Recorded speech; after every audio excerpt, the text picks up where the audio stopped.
today we are interviewing Ralph DiBugnara. It's a tough last name. Oh yeah, that was a tough one. We practiced that a few times before we started this. Super tough. Yeah, but Ralph is in the mortgage industry. He's a real estate investor, and he's got a thick East Coast accent. No, super cool guy. Yeah, he's actually wholesale retail lender. Funded over $28 billion. Yeah, part of it, Cardinal. And then he's also, we were talking about flipping, we were talking about vacation rentals. He's basically like, I think for the company too, he's very focused on getting the branding, the marketing, the Facebook, the Instagram. He also, I think, helps people build brands. He's actually just does a lot of different stuff. Yeah, he's got the Disruptors Network, which is something, if you're in the industry, you should definitely check out. And it is just a community of other real estate people, and there's a lot of coaching and helping through that network as well. So. Yeah, super positive guy, super awesome guy. I think he's a very giving guy, has a good following on social media. But it was just a great conversation, honestly. It was cool because we connected on... Obviously, we have the loan stuff in common. We're also doing the real estate stuff. We have the podcast stuff. There's a lot of common interest. So, honestly, this is a good one. A lot of good nuggets. If you guys are looking to get into the vacation rental game like he has, we kind of talk about that, go through that, some strategies, how he's doing. Obviously, the returns on those, if you know what you're doing, are really good. And otherwise, without further ado, let's jump in with Ralph. And like I said, if you guys are not following him, follow. And also, before we jump into the conversation, if you like this, please like, comment, share. We'd appreciate it. 5-star reviews. We love them. Without further ado. It also helps us to get better podcast guests and all that. So please just take a few minutes. Yeah, share this. Give us a 5-star review and write something sweet. All right, guys, let's jump in with Ralph. Ralph, what's up? Thanks for joining us today. Appreciate you coming on. Thanks for having me, guys. I appreciate you having me. Cool. Can you just give us a little bit about like your background and kind of how you got here today on, Sure. So I'm from New York City my whole life. I'm an East Coast person. I know you guys are in mortgages. I got started in mortgages in about 2001. When I graduated college, it was when the internet bubble popped. So I've been through two kind of recessions. That was the first, and then 2008 was the second. But I got started in mortgage because there wasn't any other jobs. And I had a friend that was in it, and he's like, hey, I can get you in. I wasn't somebody who did really well in college. I just wasn't my thing. I told somebody yesterday, I never even went and got my diploma. I didn't walk to graduation and get my diploma.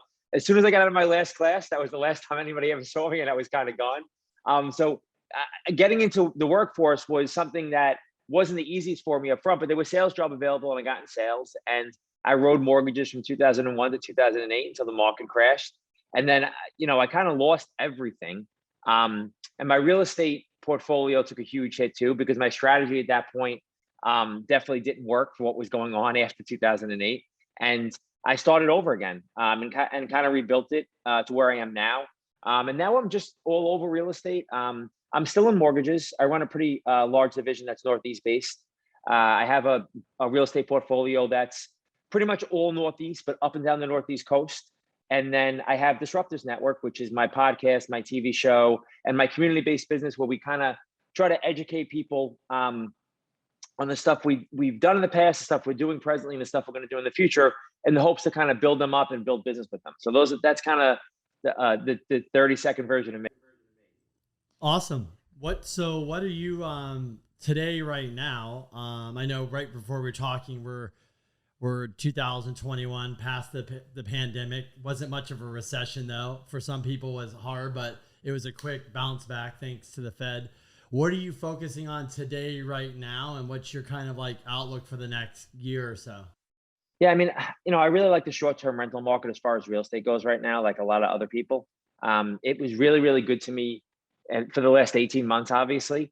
So I'm continuing to buy in that model, and more because I see it growing. I see that it's not just Airbnb and VRBO now. It's Expedia.com and Booking.com and Travelocity. They all do short-term rentals now at this point. There's Furnish Finders. There's a million different avenues to kind of go with the short-term rental. And especially the way some of the rental laws are where I am, and mostly in New York and New Jersey, are very, very tough, especially when people weren't paying their rent. So it was a strategy I ran towards a little bit, and I'm continuing to grow it that way. And I do some large scale commercial stuff, and I like the commercial market right now also. But the short-term rental, I would say, is what I've been intently focused on as far as real estate goes right now. Yeah, we have vacation rentals here in La Jolla as well, and we're getting better rates than ever, and we're fully booked. So it's definitely a good time. I think too, like, go ahead. I was going to say, I think too, a lot of people just like, people that when the pandemic hit, people that never used Amazon to get their groceries are like, why would I go back to the grocery store? People that are like, well, you can't go to a hotel because there's this, I don't want to go. Maybe it's their first time trying a vacation rental. Like, all of a sudden they're like, wow, I really like this. I can bring my family cheaper. So people experiencing new things that we already knew about. That's why when I travel, I do the VRBO. I like it. We do hotels, but it's just easier. But I think people get a taste of that and they're like, why would I go back to the hotel? I get so much more bang for my buck. Now, I agree with you. I think that what the pandemic really did was just speed up the process, right? Like, I think it took a 1 year and made it into what we would have progressed over 5 years. So yeah. I think it's exactly what you said. People's habits changed. And I'm sure your market is similar there than it is here, that there's no inventory and there's bidding wars on everything, and you can't get properties. And, now what I've seen, at least, here, is that a lot of people have gone back to renting, but there's still such a surplus of buyers that now offers are getting accepted. But those renters are going to do the same thing they did in the past. They want short-term stays. They want to get away. Their habits have now changed. So I love the short-term rental market, especially in areas that would be considered experience areas. Like La Jolla makes total sense, right? Like beach, snow, mountains, lakes, anything like that. I think that if you have short-term rentals in those areas, you can really, really do very, very well for your money. It's a lot of work, but you can do very, very well with your money. It is a lot more work for sure. And then I think for us, at least, it makes sense when we run them ourselves, just because the fees that a lot of the vacation rental companies are charging feel a little high, and then they're not pushing as hard on rates as we are because we know it, but it's like running a hotel basically. So, and what I like most about it is that all the data is just out there. I'm a sports person my whole life. I like statistics, and I just like that I can really go into an investment and really get the lay of the land and see exactly what's going on.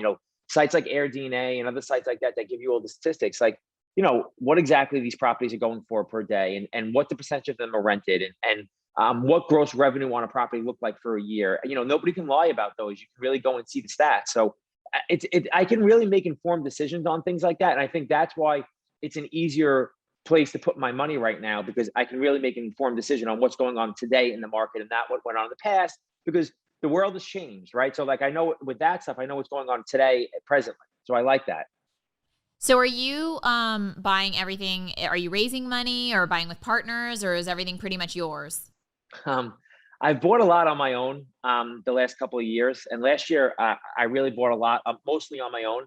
For the bigger stuff, I do take capital partners on for the bigger stuff. And it's been a part of my history of how I've raised money for that stuff. But for the short-term rental stuff, the single family and the small scale multi, I'm really mostly doing that stuff on my own. And I have a team, and my job really is, and this is where the work comes in, right? My job is really to source the properties, finance the properties, and then move on to the next thing. And then somebody else is managing the bookings, and somebody else is managing the maintenance, because that's a lot. Like, that stuff's a lot of work. And if I have to do that stuff, it's hard for me to really concentrate on buying the right stuff. So I do have a lot of help, which makes it a little bit easier for me, obviously, because that's, it's like running a hotel. It's a lot of work. Yeah. You're buying time really by paying other people to do it. So it's right. Yeah. And I know that you're a family man too. So you have to make time for your family. And it's like, we've learned that same thing. We do what gives us the best ROI and then pay people to do the rest. So yeah, I think people sometimes are penny wise and dollar foolish with that, right? Like, you just said it, you hit it on the head. Like, you buy time. That stuff is worth me paying somebody to do it. So, my highest and best use is what I do, which is find and buy. My highest and best use wouldn't be managing the properties every single day. I wouldn't do a great job at it. So I just don't.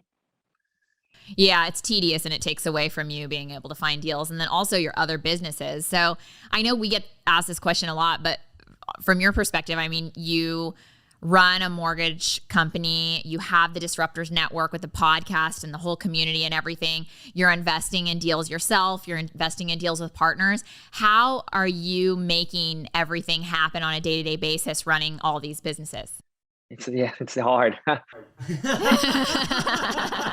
You're like, what's the secret? You're like, there is none. I almost sighed and started to cry, but no, it's hard. I have a lot of help, especially on the mortgage side now at this point. So we're in 8 states. I have about 48 offices on the mortgage side. Wow. But I have a lot of help, and my job even with that is become really brand development, marketing, top line operations, and manage the business from that level. So I have a lot of help. Me and my partner have about 250 employees on the mortgage side. So it's a big group. But I have the right help, and just like you said, I pay for people to help me. So I think even with that, because of technology and because of Zoom and because of everything being so virtual, that was life-changing for me. I didn't have to be in the car as much. I didn't have to be on planes as much to do that kind of stuff. I think the way the world has changed has allowed me to manage all my businesses better, because I really do it from one place almost all the time. And even if I have to get in a plane or if I have to be at a house, like right now I'm at one of my Airbnb properties. I came down for the day because I was looking at another property down here. But even no matter where I am, I can do these calls all day. So it's really like, and it's hard. I didn't say this immediately because people had a hard time during the pandemic, and I'm sure you guys can relate, because financially, I'm sure it was a great year for you guys being in this business. But it was the best thing that ever happened to me for my business the last year, because it changed things in a way that made it much more feasible for me to be everywhere at once. Yeah, I agree. I think it's not really our generation, but the older generation's like, you got to meet in person, you got to do this, you got to do that. And I always tell Crystal, like, it's funny, somebody was doing an interview with Gary Vee, and they said, if you're going to go to a city and you're going to start being a mortgage, a loan officer, how would you build it? He goes, well, let me tell you what I wouldn't do. I wouldn't be going to coffees and networking and lunch. He goes, why? It's a big waste of time. He goes, how many people can you really meet within a week and a month? He goes, I would just be like joining Facebook groups and stuff where I'm talking and standing in front of 100 people, 1,000 people. I'm going to have to be more impactful. So, that was before the pandemic, and here we are. And I think people realize, like, oh, you're out of town. Or should I go hire somebody else for my mortgage or this or that? You're like, I can do this anywhere. I have a team. And now people realize, if I did your mortgage during COVID, I can do it now. It doesn't matter where I am in the world. And I think the mental shift for not like our generation, we knew this, but we were like, when is everybody going to catch up and get on the same playing field, that not everybody has to sit in an office to be like, okay, I'm going to use you. If you're not in an office and you're traveling or doing this, I can't use you for a business or something, No, you so hit it on the head. And I think that it made us better at our jobs, not worse, because when you would have to be at a networking event or out for the day or out for coffee with a realtor, you'd end the meeting, you'd be flustered because you'd had 50 emails and 100 text messages, and you wouldn't be able to get to what you had to do. So it's like, I think that it's made us better at our jobs, and it made me focus on my scheduling and my calendar more, and get better at that, because that's something I was never that strong at. Get really better at that, because I could, if you got to lunch with somebody, and this is just for me, it could go 2 hours. If you have a Zoom meeting with somebody, it's going to be 30 minutes. Like, you're going to get to the point of business. You're going to get down to what you really have to do. And listen, I like seeing people in person still, don't get me wrong, but I think that for business purposes, this is a much more streamlined way to do things. Like, it's just much more efficient. I love the efficiency for sure. Yeah, that's been, it's funny because Kenny's more the kind of like go to lunch, talk, build a relationship. I'm like, okay, let's get down to business. Like, what are we doing today? So I love a good Zoom call. But then when I'm there, I'm like, wow, this is like sucking up time, like you said, so, that's why I tell people locally here, we kind of, before the pandemic, we were doing more events, and I was like, hey, instead of seeing all these people all the time, I can just throw 3 or 4 events. We put them on, everybody's there. I say high five, shake hands. And then like, cool, I'll see you in 3 months. Like, but I'm going to go back and do the grind. I always tell people, like, you'd rather me be in the office doing my thing than out networking in this, because I'm being more impactful for me, for you, for everything, right? Like, yeah, and I think that's the model. I think you hit it on the head. I'm the same. Like, I want to do events through the company, Disruptors Network, my company that brings value, like real value, every couple of months, once a quarter or something like that, where we really brought value, see everybody in person, say hello, and then go back to work. And even furthermore, like you said, I have a family, I have little kids. My kids are 7 and 5, and I want to be home by 6:30, 7 o'clock every single night. I don't want, and before the pandemic, I was out 2-3 nights a week, almost every single week.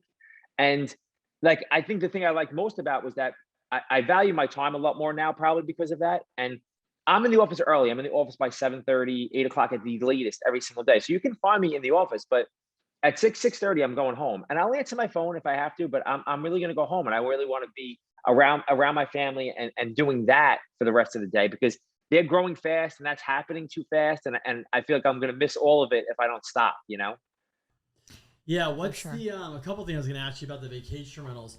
Because I think a lot of people are looking at this space, right? I know people, people on larger, small scale. Here in San Diego, unfortunately, we don't have the laws passed yet. They're figuring it out. I think what's going to happen is you're going to get a license. You're not going to be able to get a bunch, but eventually have a license, and then I'm sure there'll be some wiggle room how that works. But then, places like Palm Springs, Palm Desert, which I'm sure you're aware of, they've already solidified it. So a lot of people I know, they're like, I only want to invest in markets that already have like the laws solidified. There's no changing it. So where you're at, is it like the law's done, or is it kind of up in the air, or where are you guys at? It's so crazy because it's really still city by city and county by county, and every area is different. And I find some areas that are loopholes that don't have any laws yet, and they're not even aware that it's even going on, and you're able to do it pretty easily. And then you find other areas that are like, right now I'm on the Jersey Shore, which is a beach. They're beach towns. They're all beach towns. And the town I'm in is a town called Seabright, and it's very, very small. And they were Airbnb friendly. You have to get a permit, but they were Airbnb friendly. But it's a small town, so I think there's only 60 Airbnb rentals in the whole area, which is amazing for me. And then you look at areas like Nashville or some of these other areas that are super popular, and there's 6,000 active rentals, and now they're really cracking down because they let it go too crazy. So I think to find something that's in between where it can be reasonable. Like, I don't see a town like this ever outlawing it because it can't get out of control because it's too small of a place, right? So, but if you go to Orlando in Florida, so I'll give you an example. I have 4 properties now in a place called Ocala in Florida, which is like horse country. They just built like a $2 billion equestrian center, and it's a lot of horse people down there. But I have houses by the historic downtown, so it's really, really nice. But it was really it's pretty undiscovered still, to be honest with you, at this point. There's not a lot of Airbnb rentals. There's not they don't have any laws, 0 laws for it now. So that it's kind of a wait and see thing for me. But because I'm doing so well on it, I just have to make sure my exit strategy works just in case that goes that route. And that town where I bought for the price points I bought, and the single families are anywhere between 300,000 and 400,000, so it's a low entry point. Wow.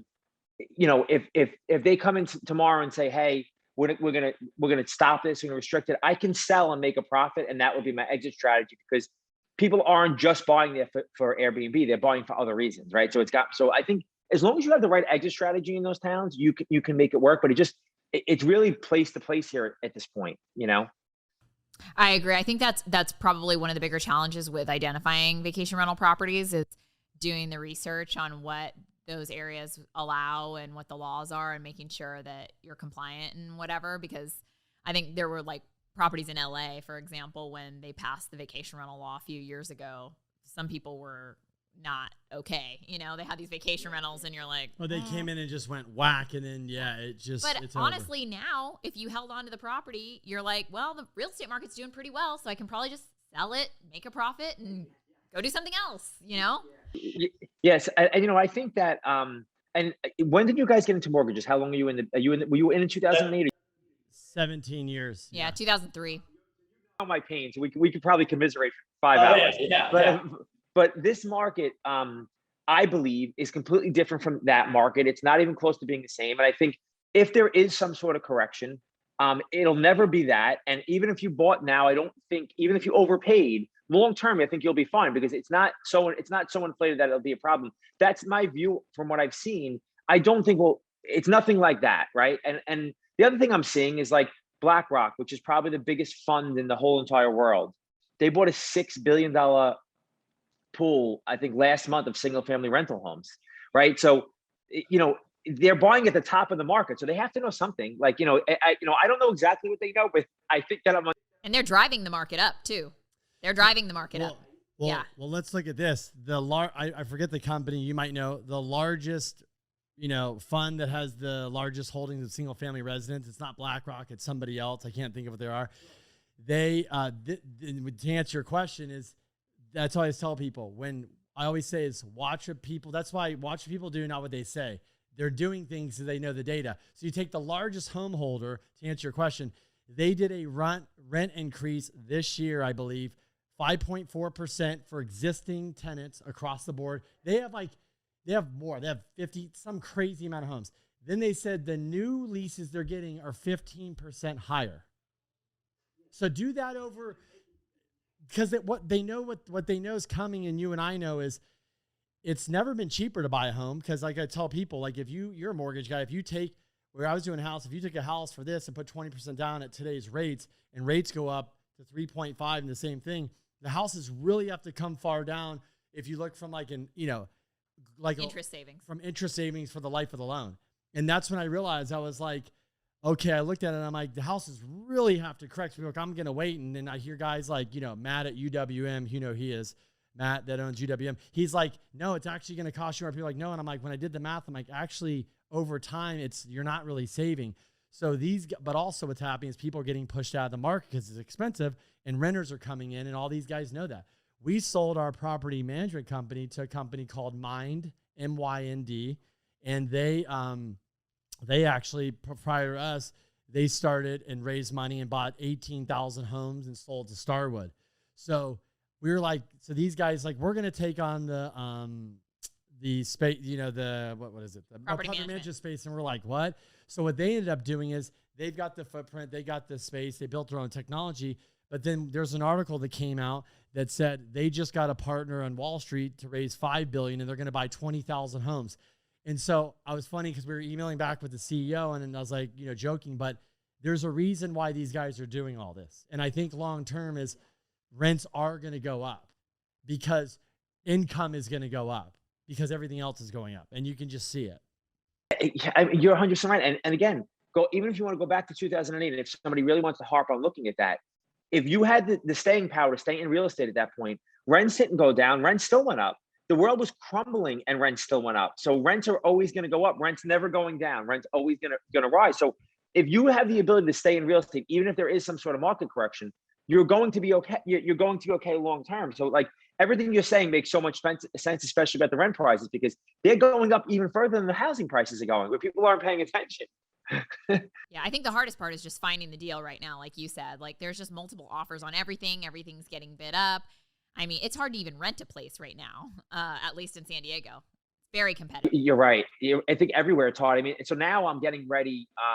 So now we're in August, and as I'm getting ready now on the East Coast, at least, for the beach towns to start to slow down. And this is what I did last year as well. Like, so now, because it'll start to get cold, like people will start to empty out from here in September and October. And the properties that are on the market now that we either priced high or people didn't move, well, that's where I'll have opportunities.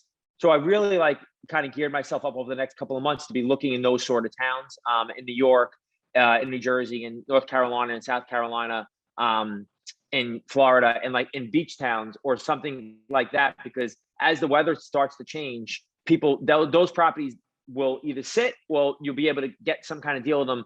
Even last year I was able to do that. So I'm hoping that the trend continues. So talk to us a little about your podcast and your kind of other business that you have with the content you put out and what your guys are doing with that. Yeah, sure. So the podcast is something new we do. Disruptors Network is something I started, just like you said. I started as a conference a few years ago that I was doing to try to, I had built a lot of business through social, and I was trying to educate people on how I did that. So the first thing I did was I had this big conference. I called it the Real Estate Disruptor, and I brought in like all these high-level marketers outside of real estate to come in and speak to my real estate community in New York and New Jersey. And then from that, after seeing that, I was like, wow, there is really a community here that we can kind of build with, right? So the whole idea was, if I can educate them on what I'm doing and give them free resources from what I'm doing, then I should be able to build business with them and then build people up that I can then work with later on. So that was the idea of it. During COVID, we kind of got shut down, and all the events we were having got shut down, and then it went virtual, right? So then I started having virtual meetings, which is really when it became Disruptors Network. And my virtual meeting just really became about how to educate people on what I knew from the past, what was going on in the present, and what I thought was going to happen next, because nobody really knew anything.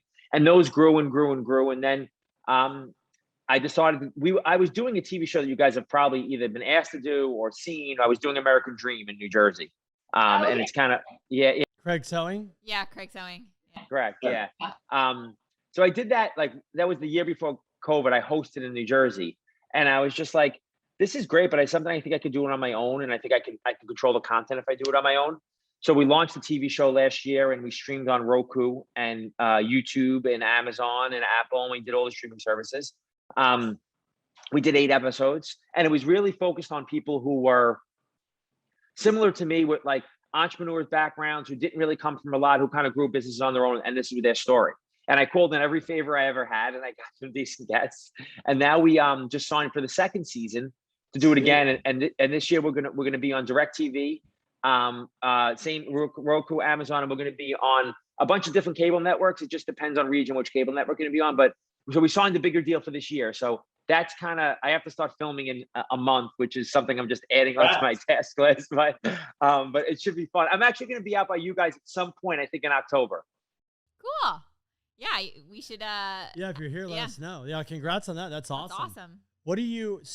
What's your when you have these events and you're meeting with people, what's your kind of common questions you're getting, or what do you feel like you're helping people the most with these days? That's a really good question. So I think originally it was like I really started to go social media heavy in probably 15 and 16. So I think when I first started doing them, that was the questions, right? Because not as many people were doing it, and the questions were really based around that. Now that that's gotten a lot more common and everybody's doing it, and I'm not so unique anymore.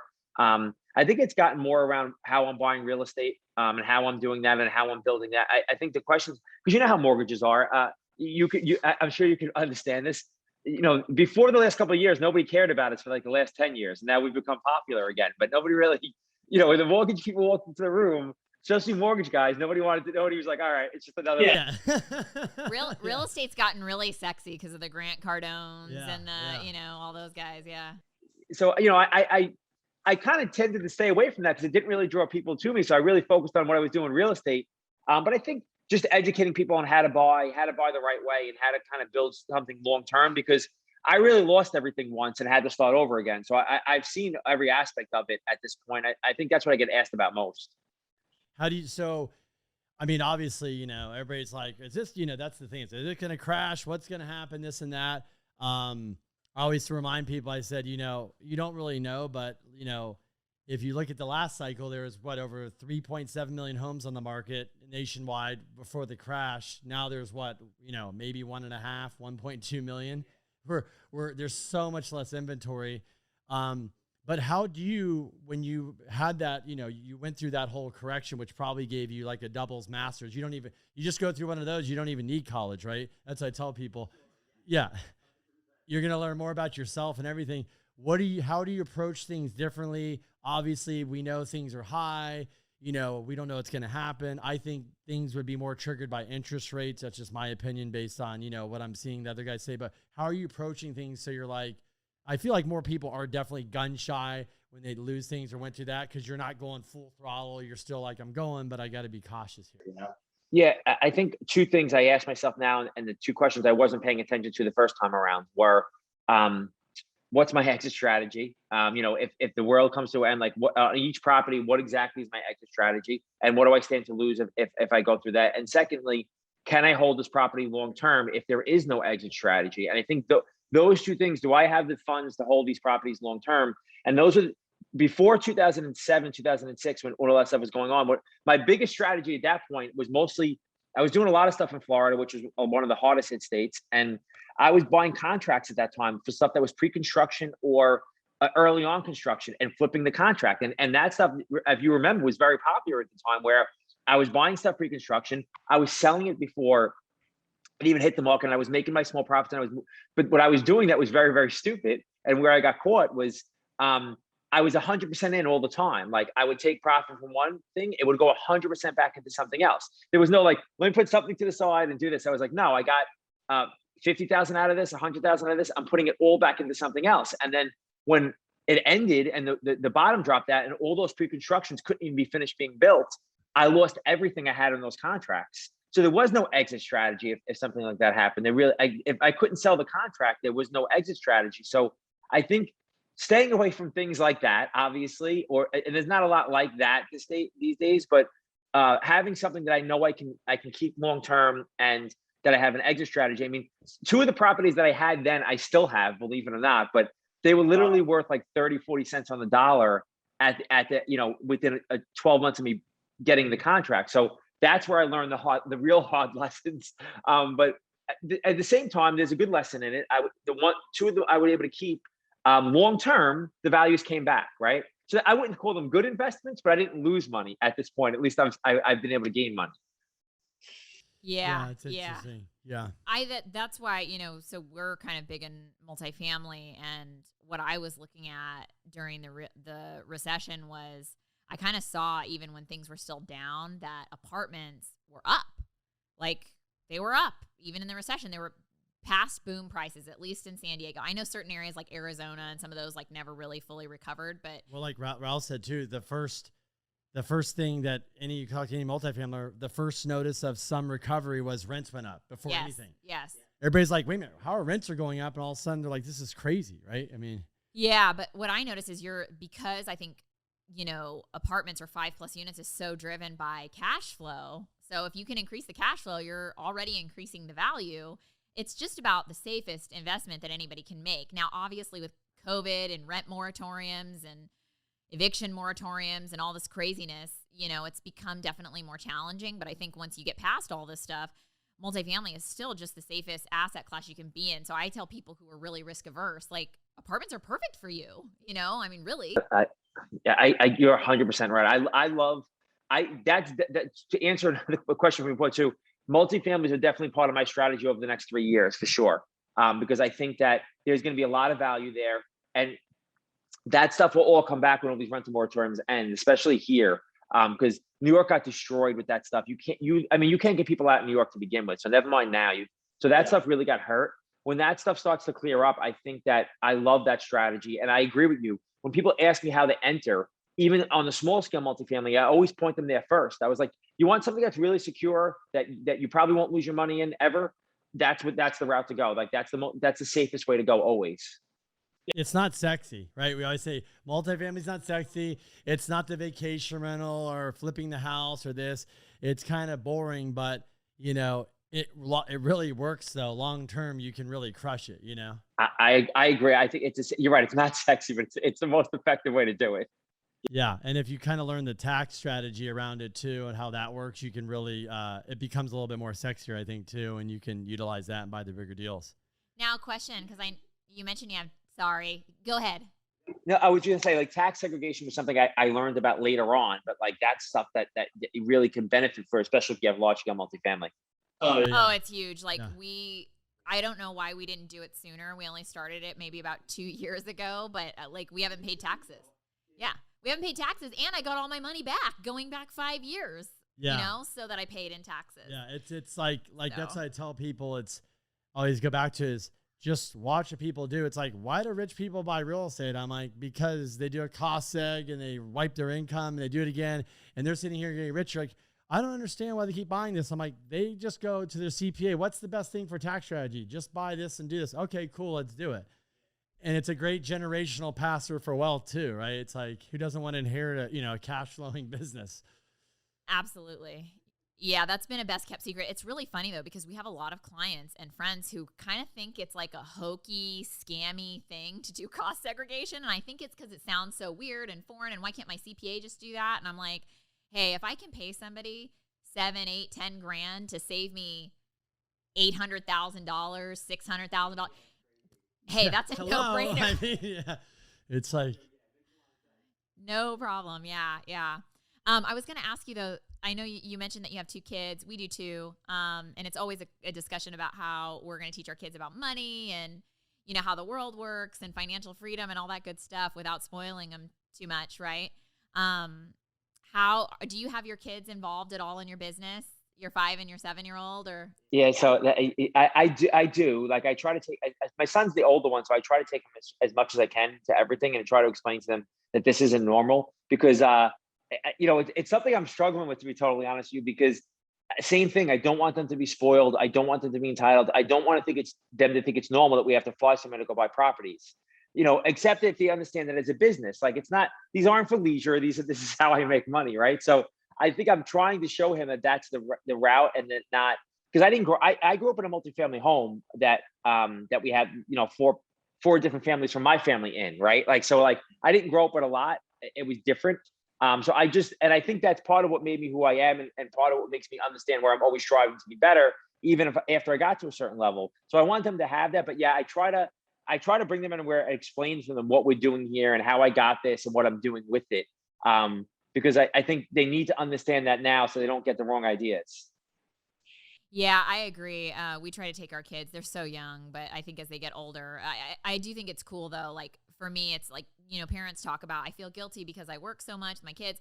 And yes, there's a little bit of that, but I also really love that our kids get to see us working, and that, we have that drive, that ambition, and we want to do something with our lives. We want to do something for them. So, bringing them into it. And I worked with my parents since I was like, 12. I was working in the office. So I kind of got to learn that. And I'm like, dang, we got to do this for our kids, because we came from a lot less too, both of us. And it's like, you don't want your kids to think this is life, going on vacations and, owning all these properties and doing this stuff. It's like, understand the way money flows. We actually bought that Cashflow game from Robert Kiyosaki. So when they're old enough, you can play the Cashflow game.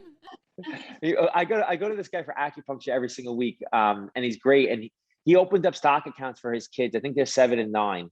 And he gave them like $500 in each. And he started to explain it to them. And like, I think it was brilliant, and they've really gotten into it. So like, I'm going to do the same thing. I'm going to see if they can take to it at all. But like, I thought it was really smart. And he said, I was like, how is it going? He's like, well, my daughter doesn't put the whole amount of money in ever. She only puts a little in at a time. And my son just is like, he's like gambles. Like, he's like, so I was like, he's seeing their personalities. But I think teaching this stuff at a good early age is good.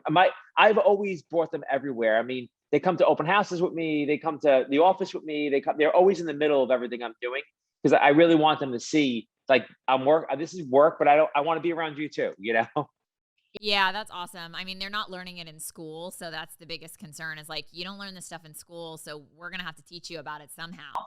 For sure. How's, I know we were talking before, is the market out there where you guys are in? I mean, I feel like it's everywhere, but are you guys, I know you're saying you're buying, but do you just think like, do you see this thing kind of just keep going the way it's going, or what's your kind of take, or what's your gut feeling on the market the next 2 years? I honestly think that you're going to see prices level out a little bit. I think that you'll see them stay kind of around where they are right now. The reason I feel like that is, like I was saying before, I feel like that some people quit. They were like, all right, I'm done with this bidding war stuff. I'm going to go rent, or I'm going to go leave it. I'll come back later. And what I'm seeing is now the higher bidders, their offers are getting accepted. So I think that some people are still bidding too high, and now their offers are getting accepted. But slowly but surely, I think it's starting to level out, because I'm sure you're seeing the same thing, especially on the mortgage side. We're starting to have more and more appraisal issues, where appraisals are coming in low, and that's going to correct the market a little bit too. The house really isn't worth that much, and sellers won't have as many options, so they'll have to negotiate. It won't just be like, well, just pay for it, or I'll give it to the next person. So I honestly think you'll see prices level out around here for a little while. I don't see them going down. I don't see them going up a lot more. I think they will level out over the next like 12 to 24 months. We're seeing in some price points too that the properties are starting to sit a little longer now too. It's not as crazy of a bidding war, because I think everybody's doing this like, well, it's worth this, but let's just put it out up here because the market's just crazy. And those properties are sitting and they're having to come down until they get realistic again, So we're seeing it already. Greedy. Sellers got greedy a little bit with it. Understandably, like, let's just throw it out there and see what happens. They didn't even want to sell, but you're right. Those houses are, you're starting to see price reductions again, which you didn't see at all for like 6 months. And now we're starting to see price reductions again. So I think that you will see it level out. I think that it's going to normalize a little bit. It was crazy, but I think it'll get back to normal. Well, it's crazy because I would actually look at properties and I would see that it was, let's say a house was listed for $2 million, and then a week later they took it down and relisted it for 2.2, and I'm like, okay, well, you got too many offers then. Ridiculous. So ridiculous. And even as far as people buying at that point, throughout this whole entire thing, I really stuck to my guns where I wasn't going to waive my appraisal. I wasn't going to waive my inspection. In some cases I was like, I'm going to do it for information purposes only, but it still gave me the option to back out of the deal. Like, I'm not going to ask you to change anything. I'm going to look at it. I think that I never, ever let that part of it go. I had a deal. I have deals like this happen all the time, but I had a deal in Florida last week or the week before where I made a really good offer. I was paying list. I was not going, I wasn't getting a deal with a good down payment, and somebody came in and offered cash, and they were waiving appraisal and inspection. I said, I'm going to still go with the school if I'm going to offer you cash and I want to get a deal. Like, I'm not offering you all cash and then I'm going to pay regular price. Like, if I'm going to get a discount, I'll offer cash, and I'm not waiving my appraisal or inspection. But sure enough, and I'm sure you've seen a lot of this, most of the cash offers are not real cash offers. They went to inspection. They didn't like the inspection. They wanted to back out of the deal and or reduce the price. And then they came back to me as the backup offer. So I ended up getting the property, but I think a lot of even the people that are going out there, oh, I'll buy it all cash. Those cash offers aren't even real. So I think stick to your strategy when you're buying, and you will get the houses you're supposed to get. Yeah, and I think the average person doesn't realize the person out there putting all cash offers in, they could be putting 50 cash offers a month in on different properties and just seeing who's going to be the seller that's going to let me whittle down and go, just close it. They're looking for the person that's just going to give in and just go. You're 100% right. And I've had that happen before where I made offers. It's happened 5 or 6 times. People came in with high cash offers. Something went wrong. And you're probably right. The reason is they're probably putting in multiple cash offers all over the place.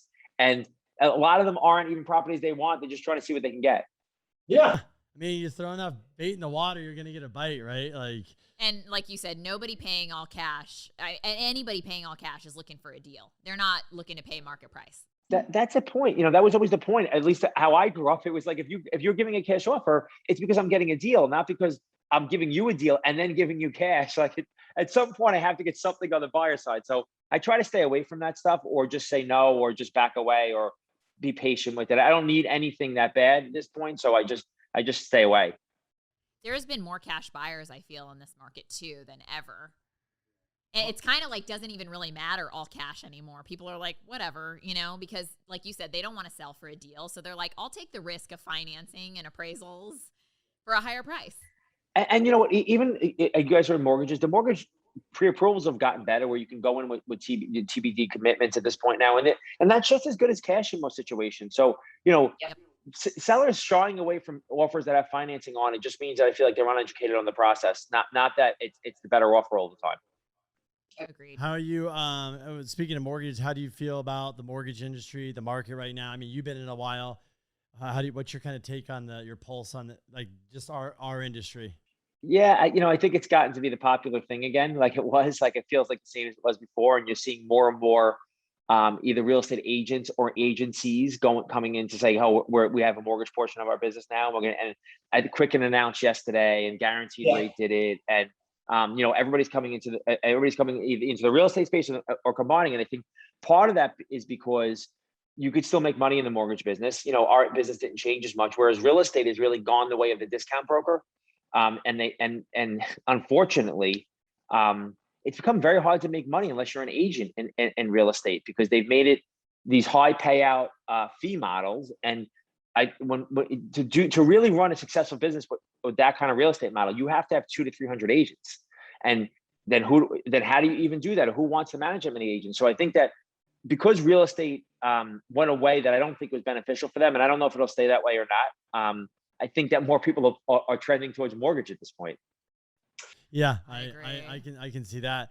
I was going to ask you too on leadership. I know your shirt says that, but just because you came out of the recession, now you're here, you got multiple things going on.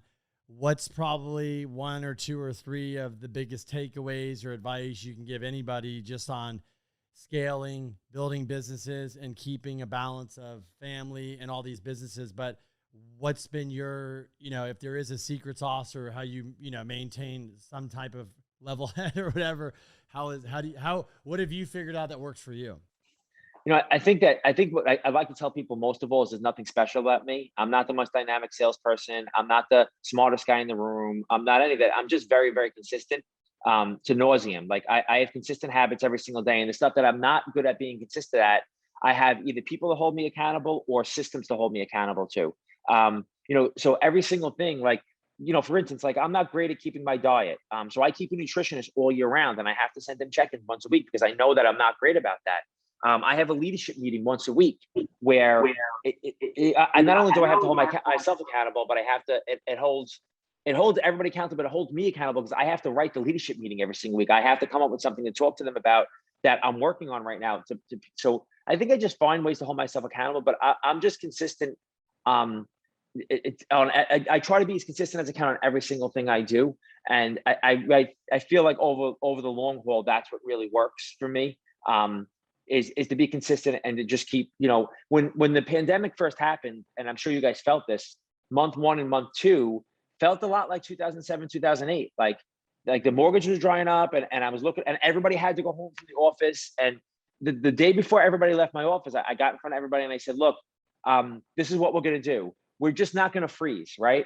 I was like, when 2008 happened, I froze. I didn't know what to do. So I just stopped doing everything. I just stood still until I feel like it cleared up. And I said, what we're not going to do here is we're not going to freeze. We're going to work every single day on something.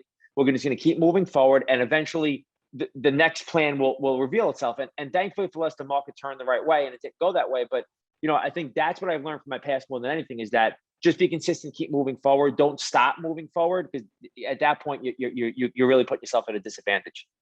You're right. I mean, I think so many people when the pandemic hit just froze and didn't do anything. And Kenny and I had that conversation too. It was like, no, this is the time to keep going and to go hard because all those people sitting around are going to be so far behind when things kind of come back up. And we're seeing that so much now. I mean, you can't get people to do anything for you these days. It's hard to get work. Nobody wants to work. They're getting what your client said, or one of our clients said, Biden bucks now. They're just used to those Biden bucks. It's like, why work? Yeah. I think and I think you guys will appreciate this because you're in the business almost as long as I am. I think the mentality has changed of the people that are coming in, and I think that social media has warped that a little bit, where that everybody's looking at the end result of people and thinking that you get there quickly. And I don't know where I heard this, but I use it all the time now, so I wish I could remember. The 5-year club, the 10-year club, the 20-year club, 30, 40-year club, in any business you're in, gets smaller and smaller and smaller. But once you get into those clubs, you get the people with real substance. Like talking to you guys who are in the business, as long as I am at this point, it's like there's real substance in this group of people, and we can really have a conversation where we're on the same level. I think the goal for the younger people coming up is to get into those groups. That's where the real money is. That's where the real success is. That's where the real freedom of life is in those groups. But I think that everybody's looking at the end result and thinking you can get there quick, and it's not going to happen overnight. Like this stuff takes a long time to get to. I don't care what happens. I think it takes a long time to build your career the right way. I was going to ask you a side note, just curiosity about your mortgage business. Are you guys, I know you said you're doing more of the marketing, the branding and all that, which is awesome because that's really what I've been focusing on a lot is we've done a couple $1 billion of loans. You'll understand what that is, but we've done it 95% off referrals. And so when 18, we never did any marketing. If we did marketing, you would laugh because it was a joke of marketing, right? And so 18 came, I ended up in Gary Vee's office. I did the 4D and he's like, what are you doing here? I was like, honestly, I need to do some marketing. He's like, well, go back home and tell everybody you know about real estate. I go, what? He's like, just go fucking do it. I'm like, okay, whatever that means. And so I was going to ask you is my focus is I'm seeing the industry we're in is you're seeing, like I said, an LO making $1 million, 5 years ago, it's like, whoa. But now you're seeing these LOs that are massive brands that are consumer direct. It's like LOs are making big bucks now. They're like superstars, right? And you know what I'm talking about. And so I'm focusing on the brand and the consumer direct. So I was just curious, you mentioned that. What are you guys really hyper focused on as far as your business of bringing in business? Yeah, so I kind of got lucky in this situation, and in some ways because my business partner, who I've known in the business forever, we separated when the 2008 happened. Really, our company closed. We went our separate ways pretty much. We came back together 3 years ago, and he was heavily consumer direct focused, and I was really more referral relationship focused. And everything I was doing. So when we came together, it was literally like a perfect marriage. So last year, we did a lot more consumer direct stuff because of refinances. You really wanted to get to the refinances, and because the rates were low, we went heavy towards the consumer direct stuff. Now, because we're more purchase focused again. I think we're like 70-30 purchase to refi again. So it's back to what we used to be. I'm really focused on growing relationships more than anything at this point now. And with that, like, I'm always trying to think of, how do I really give somebody value? Like, how am I going to give a referral partner value, and how am I giving people value? And I think even that changed last year, because value last year for the realtors was just like, can you close my deal? Because I can't get anybody to underwrite. So, yeah. So now that that's changing again, it's going back to things like, well, how do I give them value? And I think that's something I'm always trying to think of and innovate and push the envelope on. And some of it is the conferences, and some of it is education. Some of it is lead based, although I think that's getting harder and harder these days to get people quality leads. So I try to go whoever, and then, what the stuff I started going after recently again that I think is really, really effective is, at least here, and I don't know how it is in California, we started going after a lot of the union businesses again, and that stuff, like the affinity relationships. And I think more than ever, because those people went virtual as well, right? All these companies went virtual. They need the help virtually more than ever. So we started going after a lot of the affinity relationships again, and that's been really, really successful for us. Cool, awesome, good for you guys. Before we ask our final, we always ask the same question. Ralph, where can people find you, learn more about you? You guys got a lot of awesome things going on. And, once again, congrats on all your success, all you guys are doing. It's awesome. I just love the story from, just because, somebody, went through the bad times, there's the good times. And I think you're just kind of like us, because we got kind of crushed too, it's scarred. You never forget, but it makes you so much smarter moving forward, right? Yeah, it definitely made me better. I mean, the best place to get me is Instagram, probably, which is Dibug, DIBUG. My website is ralphdibugnara.com. I answer on both. If you message me, I'll answer on either. And those are probably the two best places to get me still. I'm starting to embrace the TikTok world, because I feel like I have no choice. But I still better to get me on it. It feels like that app has become. If you read all the reports, it's got much more watch time than Instagram at this point. So it's I think the pendulum. Like, we talk to younger people and they're like, I learned so much from TikTok. Like, I love TikTok because you can learn things in like 60 seconds, So yeah.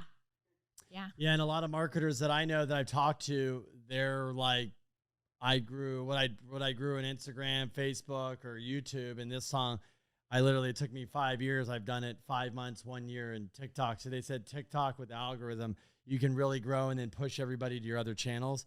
So there's nothing, they said nothing grows faster in TikTok. So they're doing it to push people to the website, to the Instagram, Facebook, to your other stuff. I interviewed Chris Gronkowski on my podcast a couple of weeks ago, and he's Robert Gronkowski's brother, but he was a professional football player, and he has a brand called Ice Shaker. It's like it's a bottle that stays cold no matter what, essentially, and that's his product. And he went on Shark Tank with it, and it was like one of the highest rated Shark Tank shows of all time, because he brought his whole family on. Long story short is, when his Shark Tank episode aired, he got Mark Cuban to buy, and Alex Rodriguez, they bought in. When it aired, he got 30,000 hits to his website that day. So it was the biggest single hit to his website every single day. He's become very big on TikTok through answering questions. He did some promotions on some TikTok the week before I spoke to him. And that day he got 30,000 hits to his website from TikTok. So it just shows you, like, from national TV on Shark Tank to TikTok, he got the same amount of views. And when he said that, it kind of blew my mind. I was like, it really has that kind of power. So, again, I've always believed social branding is something, a way everybody should go, but now even more than ever. Yeah. I mean, you just hit it on the head. I think it's not, sometimes you don't want to do the thing, but you got to do the thing. It's like, yeah, you have to do it. Yeah. Unfortunately, we have to do it. And then, so our last question we ask everybody is, what is your definition of generational wealth?